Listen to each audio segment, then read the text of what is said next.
Salah satu kunci di dalam pemutusan rantai ini adalah menemukan kasus-kasus baru, menemukan kasus positif yang masih berada di tengah-tengah masyarakat, sehingga kita berharap bisa kemudian memutuskan ini dan bisa melakukan pencegahan dengan cara yang maksimal.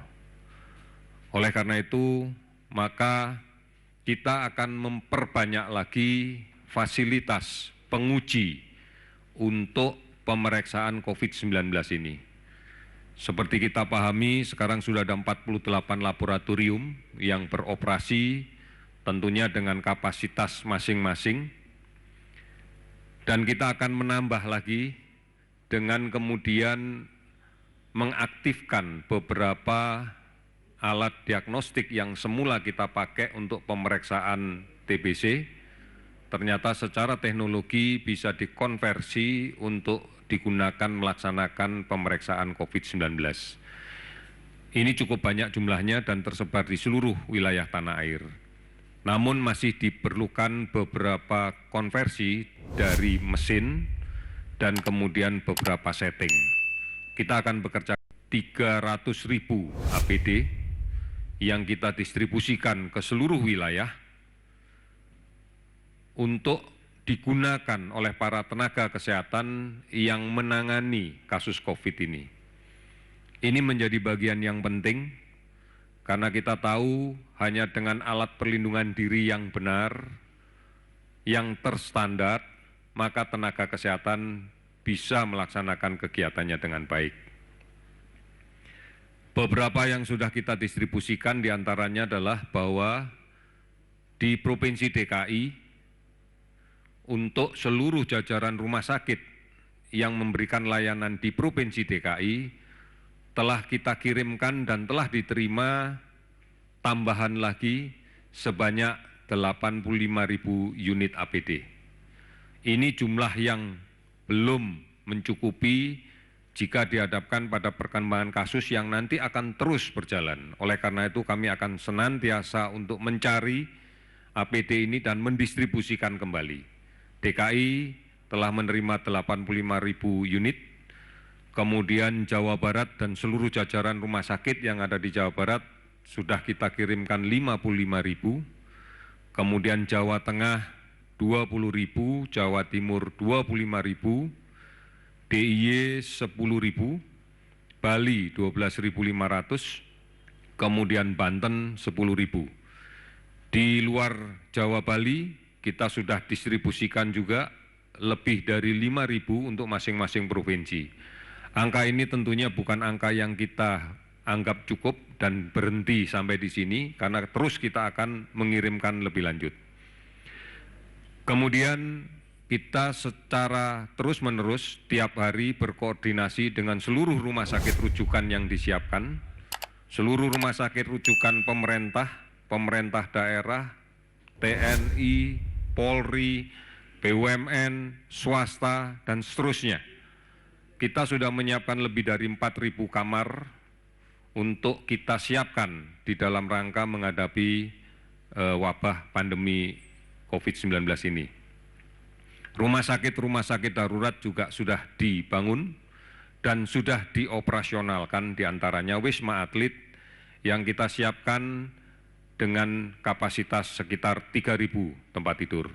Namun hari ini masih dilaporkan hampir 500 yang terpakai. Semua fasilitas kita akan terus evaluasi dan terus kita lengkapi dalam rangka memberikan layanan yang terbaik. Namun kembali lagi bahwa kuncinya adalah bukan seberapa banyak rumah sakit yang disiapkan, bukan seberapa banyak laboratorium dan peralatan yang disiapkan, tapi kuncinya adalah seberapa banyak peran kita semuanya untuk mencegah jangan sampai terjadi penularan. Karena ini menjadi penting. Kapasitas kita tidak ada artinya kalau semuanya sakit. Kapasitas kita tidak akan bermanfaat manakala semuanya menjadi sakit. Oleh karena itu, mari bersama-sama kita jaga. Yang pertama, putuskan rantai kontak langsung dengan penderita positif. Jaga jarak di dalam berkomunikasi sosial dengan siapapun. upayakan pada jarak lebih dari 1,5 meter, 2 meter. Hindari kontak langsung dengan orang lain. Hindari tempat-tempat yang kemudian kita yakini penuh sesak. Hindari tempat-tempat untuk berkumpul. Ini menjadi kunci. Kita tidak pernah tahu siapa yang ada di sekitar kita yang sakit. Kemudian yang kedua, cuci tangan. Karena transmisi penyakit ini lebih banyak diwarnai oleh cemaran droplet akibat batuk, akibat bersin yang mengenai benda-benda lain dan kemudian tidak sadar kita pegang dan kemudian dengan tangan yang tercemar ini kita menyentuh mulut, hidung, mata. Ini menjadi penting. Oleh karena itu cuci tangan dengan sabun dan air yang mengalir. 20 detik sudah cukup untuk melakukan itu. Kemudian produktif di rumah, artinya lebih baik di rumah. Kita jangan mempertaruhkan apapun untuk mencoba-coba keluar rumah tanpa ada kepentingan yang mendesak. Lindungi keluarga kita bersama, ini menjadi lebih penting. Kita tahu banyak yang bisa kita lakukan di rumah bersama keluarga. Oleh karena itu, kesempatan ini perlu saya ingatkan. Pada musim pancaroba di bulan-bulan April, Mei, secara statistik data kita masih sering menunjukkan peningkatan kasus demam berdarah. Oleh karena itu, jangan sampai ini memperburuk kondisi pandemi COVID. Lakukan pembersihan sarang nyamuk di rumah. Waktu kita cukup banyak berada di rumah.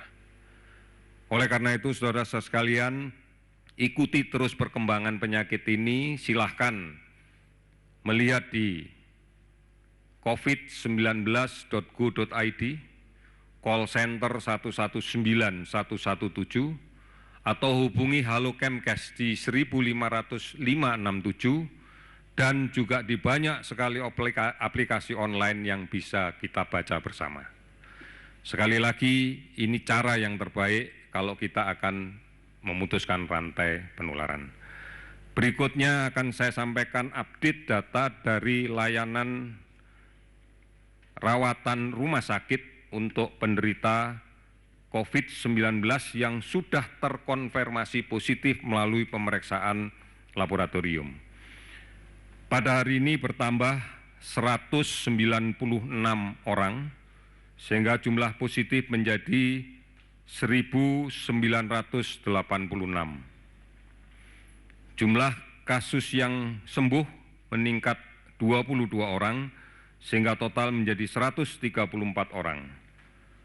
Kemudian yang meninggal bertambah 11 orang menjadi 181 orang. Saudara-saudara sekalian, sekali lagi gambaran-gambaran ini menunjukkan bahwa proses penularan masih berlangsung di luar. Oleh karena itu, pertimbangkan kembali kalau akan bepergian kemanapun. Tempat yang paling aman saat ini adalah berada di rumah bersama keluarga. Ini menjadi penting. Oleh karena itu, pertimbangkan baik-baik. Saya menyarankan tidak usah bepergian. Apalagi dalam situasi yang kita lihat secara data dari hari ke hari, kasus ini semakin bertambah panjang. Mari kita lindungi orang tua, kita lindungi orang dengan penyakit kronis, karena merekalah yang paling rentan manakala terinfeksi COVID-19 ini. Oleh karena itu, kita jaga mereka, kita jaga anak-anak kita awasi agar tidak tertular penyakit ini. Kemudian saudara-saudara kita yang terpaksa harus sakit, mari kita jaga agar bisa melaksanakan perawatan sakitnya dengan maksimal, bisa melaksanakan isolasi diri dengan baik, agar tidak menular ke orang yang lain. Sekali lagi, jaga jarak dalam berinteraksi secara sosial. Cuci tangan, pakai sabun dan air yang mengalir. Yakinlah lebih aman berada di rumah. sebaiknya tidak bepergian, karena ini akan menyebarkan atau kemungkinan terpapar oleh penyakit menjadi lebih besar. Saya yakin bahwa kita semua mampu untuk menjadi pahlawan di dalam kaitan dengan pengendalian penyakit ini. Kita jadi pahlawan yang bisa melindungi orang lain, bisa melindungi keluarga kita, bisa melindungi anak-anak kita, bisa melindungi semua masyarakat yang ada di sekitar kita. Dan kita yakin kita bisa melindungi bangsa ini. Semua berawal dari kita. Indonesia pasti bisa. Terima kasih. Selamat sore.